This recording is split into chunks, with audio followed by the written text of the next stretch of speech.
এই হংসকে আমি না ধরতে পেরে, এই হংসকে না ধরতে পেরে আমার কামে যন্ত্রণা ছটফট করতে করতে আমার যে বীর্য খরণ হইল, তাই তো এই বীর্য এখন আমি কি করি, এই বীর্য এখন আমি কি করি, এই কমল পুষ্পবনের ভিতরে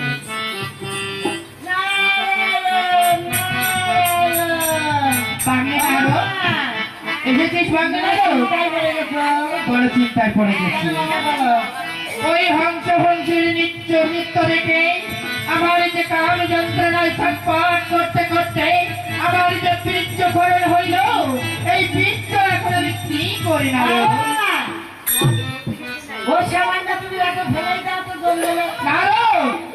তুই কি জানিস না, তুই জানিস না আমার এই বীর্য